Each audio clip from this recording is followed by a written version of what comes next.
తండ్రిని మించిన కొడుకు అసలు అతనికి ఏమీ రావు, జీరో. ఇద్దరూ కలిసి మూర్ఖుల సామ్రాజ్యంలాగా ఎవరో మహాకవి రాశాడు. ఆ విధంగా ఇప్పుడు ఈ ఇద్దరు కలిసి వాళ్ళకు వాళ్ళే గొప్పలు చెప్పుకుంటూ వాళ్ళని వాళ్ళే పొగుడుకుంటూ ఈ విధంగా ఆ మహానాడంతా జగన్ గారిని తిట్టుకుంటా, ఏం మహానాడు, ఏం కార్యక్రమం. మహానాడు అనేది మహానుభావుడు ఎన్టీఆర్ గారి జన్మదినాన్ని పురస్కరించుకొని గతంలో ఈ 83 నుంచి అది నిర్వహిస్తున్నటువంటి ఒక గొప్ప కార్యక్రమం. ఆ రోజు అనేక సమీక్షలు జరుగుతాయి మహానాడులో. ఇప్పటి వరకు ప్రజలకు మనం ఏమి అందించాము, ఇంకా ఏమి చెయ్యాలి, మనము ఇచ్చినటువంటి హామీలు ఎంతవరకు అమల్లో ఉన్నాయి, ఇంకా అమలు చేయాల్సిన టైం ఎంత ఉంటుంది అని ఈ విధంగా ఎన్టీఆర్ గారు సీఎంగా ఉండగా ఆయన మరి పూర్తిగా ఆ మహానాడులో ఏమేం చేయాలో తీర్మానాలు చేసేవారు మహిళల కోసం. ఆ విధంగా వచ్చిన ఏ ₹2 కిలో బియ్యం కానీ తర్వాత అనేక పథకాలు రూపుదిద్దుకొని పేద వర్గాలకు ఒక పెన్నిధిలాగా ఎన్టీఆర్ గారు మహానాడు కార్యక్రమాన్ని నిర్వహించేవారు. దానివల్ల ప్రతి పేదవాళ్ళకి ఒక లాభం జరిగేది. అట్లాంటి మహానాడిని తండ్రి కొడుకులు ఈరోజు ఎంత భ్రష్టు పట్టించారంటే ఎంత బోరుగా ఉంది ఆ కార్యక్రమం. జనాలు కూడా ఆఖరికి వాళ్ళ పార్టీ వాళ్ళు కూడా రాకుండా అక్కడ జెండాలు తగలబెట్టుకునే పరిస్థితిని కూడా మనం చూసాం. అక్కడ తెలుగుదేశం జెండాను తెలుగుదేశం వాళ్ళే తగలబెట్టారు. కట్టలు వీళ్ళ ఫోటోలు ఉన్నటువంటి పాంప్లెట్స్ మొత్తం తగలబెడుతున్నారు. లాగి మరీ కూడా తండ్రి కొడుకుల పాంప్లెట్స్ అదేవిధంగా బ్యానర్స్ అన్నీ తగలబెడతా ఉన్నారు.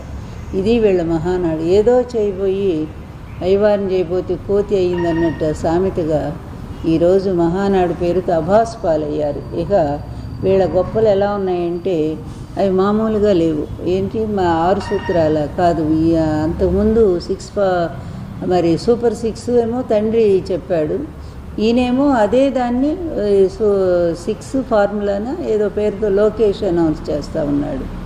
ఏంటంటే అవి ఏంది యువతకు ప్రాధాన్యత ఇవ్వటం, కార్యకర్తలకు ప్రాధాన్యత ఇవ్వటం, మహిళలకు అందులో కొత్తదనం ఏమన్నా ఉందా? మీ నాన్నగారి ఎలక్షన్స్ ముందు ఇచ్చినటువంటి అవి ఎంతవరకు ఇంప్లిమెంట్ చేశారు మీరు? అది కదా చెప్పాల్సింది. మేము ఇప్పటి వరకు కూడా ఇదిగో ఇన్ని పథకాలు మేము ఎలక్షన్స్ ముందు ప్రజలకు మాట ఇచ్చాము, వచ్చిన తర్వాత ఇవి మేము చేశాము అని చెప్పాలి కదా. అమ్మఒడి లేదు, అమ్మఒడి బదులు మాతృవందనం అని పెట్టారు, అది పోయింది. అదేవిధంగా జగన్ గారి టైంలో నాడు నేడు కింద విద్య ఎంత బాగా పాఠశాలలు రూపుదిద్దుకున్నాయో, విద్యా వ్యవస్థ ఎంత ముందుకు పరుగులు తీసిందో, ప్రైవేట్ స్కూల్స్ని అధిగమించి గవర్నమెంట్ స్కూల్స్ నడిచినాయో అవన్నీ కూడా వీళ్ళు చెప్పుకుంటున్నారు. ఎంత సిగ్గుమాలిన వాళ్ళండి ఈ తండ్రి కొడుకులు ఇద్దరూ కూడా. సంక్షేమ పథకాలట భారతదేశంలోనే నంబర్ 1గా ఈయన అమలు చేస్తున్నాడట. అది జగన్ గారు చెప్పాల్సిన మాట. జగన్ గారు అమలు చేశారని చెప్పాల్సిన మాటని ఈయన అది తీసుకొని అన్ని ప్రతిదీ అంతే కదా. ఆయన తీసుకొచ్చిన పరిశ్రమలు వీళ్ళు వెళ్ళటం, అక్కడ ఫోటో దిగటం, ఇది మేమే తీసుకొచ్చామని చెప్పటం.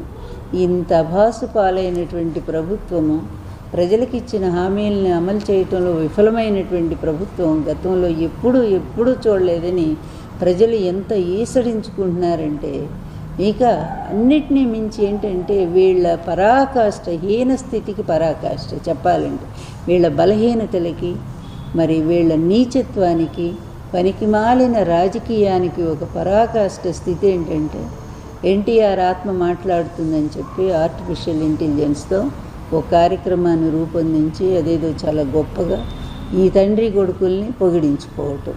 ఏమండి, ఎక్కడ ఎవరైనా నమ్ముతారా? ఇది తెలుగుదేశం వాళ్ళైనా నమ్ముతారా? ఎవరైనా నమ్ముతారా? ఎన్టీఆర్ గారు చివరి వరకు అల్లుడితో ఎంత విభేదించారో, ఎంత కొట్లాడారో, మళ్ళీ నేను అధికారానికి రాని నిన్ను అండమాన్ జైలుకు పంపిస్తానని చెప్పి అంత తీవ్రంగా మాట్లాడారు. ఈయన ముఖ్యమంత్రి అయ్యి మరి ఈయన ఆశీస్సుల కోసం వస్తే ప్రమాణ స్వీకారం చేశాక తలుపులు కూడా తీయలేదు ఎన్టీఆర్ గారు. అంత పౌరుషం ఉన్నాయన. అల్లుడిని ఎలా తిట్టారో అన్ని క్యాసెట్స్ ద్వారా మనం చూస్తూనే ఉన్నాం. జామాత దశమగ్రహ క్యాసెట్ రిలీజ్ చేసి ఇంత నీచుడు, ఇంత ఔరంగజేబు కంటే నీచుడు, తండ్రి లాంటి మామనే వంచినటువంటి దుర్మార్గుడు, విశ్వాసఘాతకుడు అని, అదేవిధంగా నాకంటే మహానటుడు ఇతను అని ఇన్ని రకాలుగా చంద్రబాబుని తిట్టిన ఎన్టీఆర్ వచ్చి ఈరోజంట మరి ఈయన పొగిడాడట. అదేవిధంగా లోకేష్ అంటేనే ఇప్పటికి కూడా ఒక లీడర్గా ఎవ్వరూ గుర్తించరు. అట్లాంటి వాడిని తీసుకొచ్చి నా మనవడు వారసుడు, ఈయన మనవడు ఎట్లా అవుతాడండి? కూతురు కొడుకు మనవడు అయితే వరస అవుతాడు తప్ప వారసత్వానికి మనవడు కాడు. మన సంప్రదాయంలో కొడుకులే కదా, ఇంటి పేరు ఎవరికి ఉంటుందో వాళ్లే కదా వారసులుగా చెప్పుకునేది, ఆస్తులకు కానీ దేనికైనా సరే. అలాంటిది ఎన్టీఆర్ కుటుంబంలో వాళ్ళు నందమూరి కుటుంబంలో నుంచి ఎవరైనా అవుతారు. అలా కాకుండా వెళ్ళి నారా వాళ్ళ కుటుంబంలో తీసుకొచ్చి నా మనవడు వారసుడు, ఎట్లా వారసుడు? అతను ఏమి సాధించాడని ఈ తండ్రి బాటలో నడుస్తూ అవినీతిలో మరి పూర్తిగా అంతని మించిపోయి డబ్బులు సంపాదిస్తున్నాడని అతను గొప్పవాడని అందామా? అదేవిధంగా ఇష్టం వచ్చినట్టుగా రెడ్ బుక్ రాజ్యాంగాన్ని నడిపిస్తూ రాష్ట్రంలో మరి ప్రతిపక్ష నేతలందరినీ కూడా చంపిస్తూ, అదేవిధంగా వాళ్ళు ఆత్మహత్యలు చేసుకునే విధంగా ప్రేరేపిస్తూ, మహిళల మీద జరుగుతున్నటువంటి అత్యాచారాలు దారుణాలన్నీ తెలుగుదేశం నాయకులు చేస్తుంటే కనీసం శిక్షలు కూడా లేకుండా వాళ్ళని కాపాడుకుంటూ, అదేవిధంగా ప్రతిపక్ష నేతల్ని వాళ్ళ భార్యల్ని ఇష్టం వచ్చినట్టుగా మాట్లాడే వాళ్ళని కాపాడుకుంటూ, ఇతని పరిపాలకుడా? ఇతను ఒక ముఖ్యమంత్రి అంటే ఎవరైనా హర్షిస్తారా?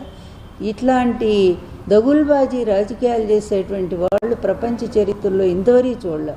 ఇప్పుడు ప్రతి ఒక్కడూ ఒక ఆశయం కోసం, హిట్లర్ లాంటి వాడు కూడా వాడు యూదుల మీద కోపంతో చేశాడు, వాడి చిన్నతనంలో జరిగిన అవమానాల వల్ల.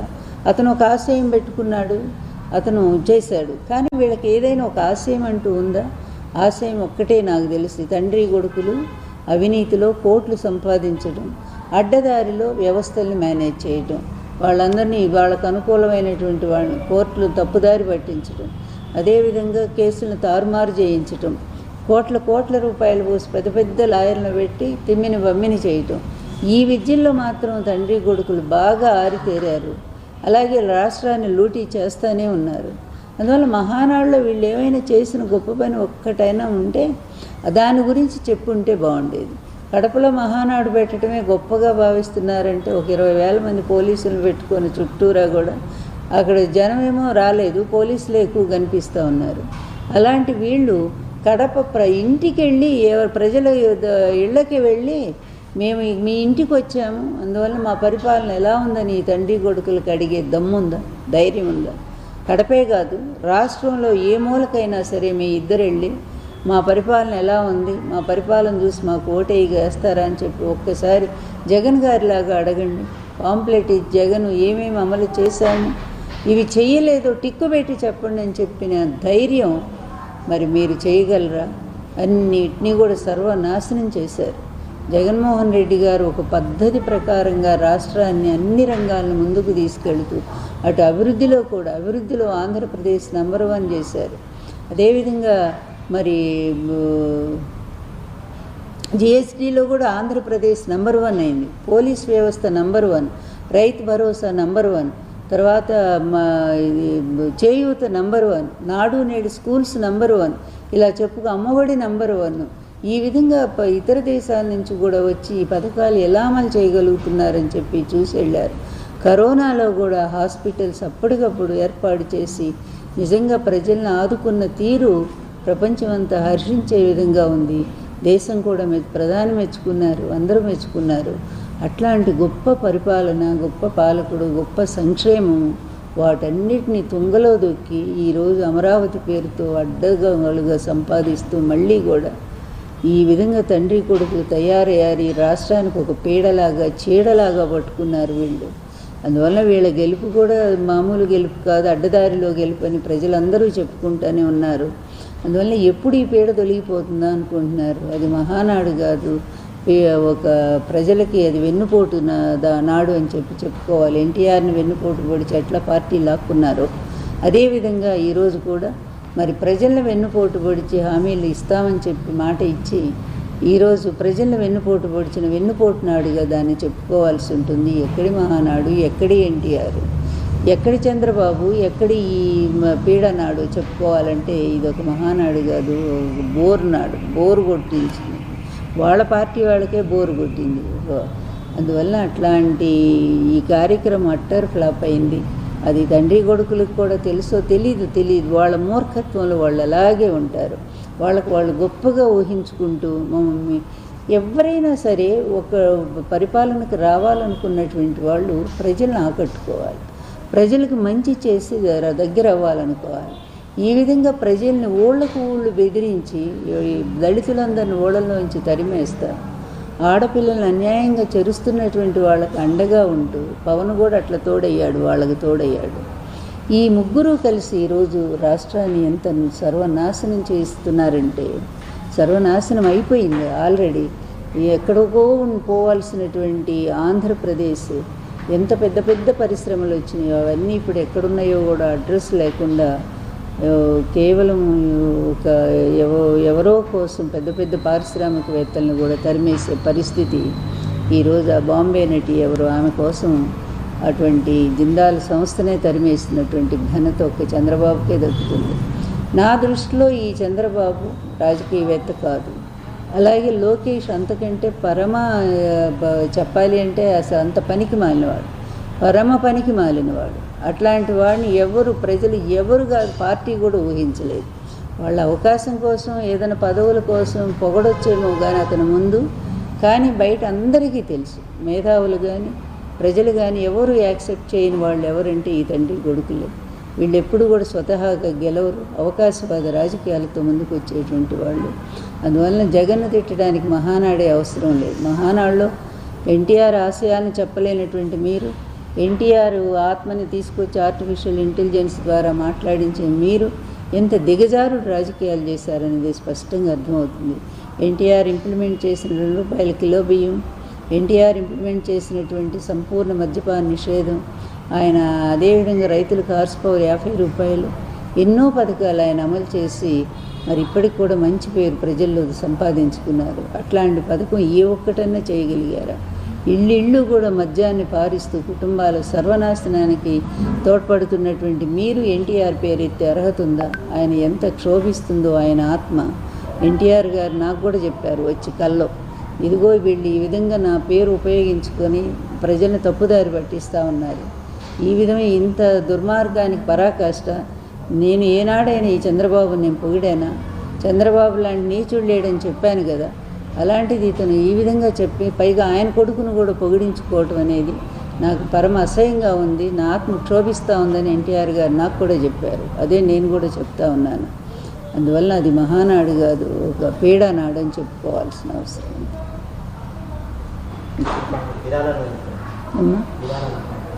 విరాళాలు అనేది అదొక అబద్ధం ఎప్పుడు కూడా, ఇప్పుడు కాదు. అది డాక్టర్ దగ్గుబాటి వెంకటేశ్వరరావు కూడా చెప్పారు ఇదే మాట. గతంలో ఇప్పుడు కూడా ఈ విరాళాలు అనేది ఆయన ఈ విధంగా తన సంపాదించినటువంటి అవినీతి సొమ్ము అన్నీ కూడా మళ్ళీ నల్లధనాన్ని తెల్లధనంగా మార్చుకోవటం కోసం ఈ చంద్రబాబు విరాళాలని పెడతారు. లేకపోతే కోట్ల రూపాయలు ఒక్క రోజులో ఎవరిస్తారండి? ప్రజలంతా అల్లాడిపోతుంటే ఆ పేద ప్రజలే కదా అంతా కూడా.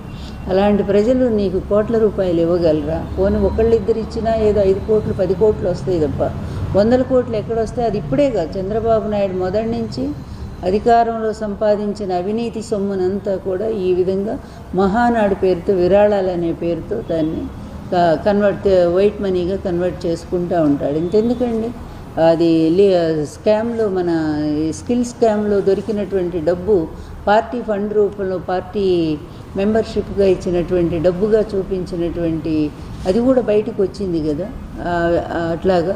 అందువల్ల ఎప్పుడు కూడా ఇంతే దొంగదారిలో సంపాదించే డబ్బుని ఈ విధంగా వైట్ మనీ చేసుకోవటానికి విరాళాల పేరుతో అతను చేస్తూ ఉంటాడు. ఇది ఎప్పటి నుంచో అతను చేస్తున్న ఒక పెద్ద క్రిమినల్. నిజం చెప్పాలంటే ఒక పెద్ద మోసం, ఇదొక పెద్ద మోసం. కానీ ఈ మోసాల్ని తెలుసు అందరికీ, కానీ పట్టుకునే వాళ్ళు ఉండరు. ఎందుకంటే వాళ్ళు కూడా వీళ్ళకి దాసోహం అయిపోతున్నారు.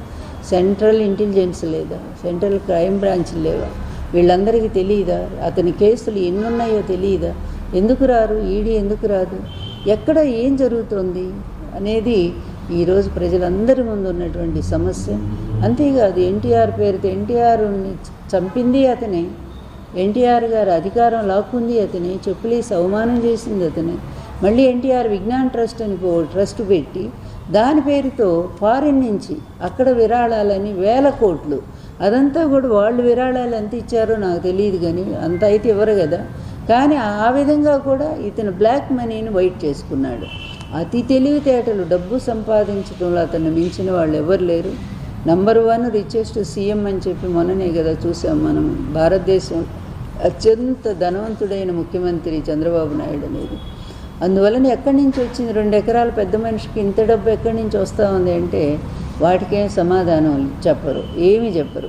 ఆ హెరిటేజ్ ఎప్పుడూ కూడా అది నష్టాల్లోనే నడుస్తూనే ఉంటుంది. అతను అధికారంలో రాగానే దాని షేర్స్ పెరిగిపోతాయి, సడన్గా పెరిగిపోతాయి. దాంట్లో 1000 కోట్లు వచ్చేస్తాయి. ఈ విధంగా ఒక దొంగ వ్యాపారాలు చేస్తూ దొంగతనంగా ప్రజల సొమ్మును లూటీ చేస్తూ ఈ తండ్రి కొడుకులు మరి ఉపన్యాసాలు మాత్రం భారీగా చెప్పుకుంటూ చివరికి ఎన్టీఆర్ పేరుని, ఎన్టీఆర్ ఆత్మను కూడా ఉపయోగించటం అనేది వీళ్ళ యొక్క నీచమైన రాజకీయానికి అదొక పరాకాష్ఠ స్థితిగా నేను భావిస్తున్నాను. అది చాలా తీవ్రంగా ఖండిస్తున్నాను నేను. ఎందుకంటే ఎన్టీఆర్ గారు మరోసారి మీరు వెన్నుపోటు పొడుస్తున్నారు ఈ విధంగా. ఎన్టీఆర్ గారు ఉంటే నువ్వు ఎప్పుడో జైలుకు పోయేవాడు. ఆ సంగతి అందరికీ తెలుసు. ఆయన స్వయంగా చెప్పిన మాట నేను చెప్తున్నాను నేను.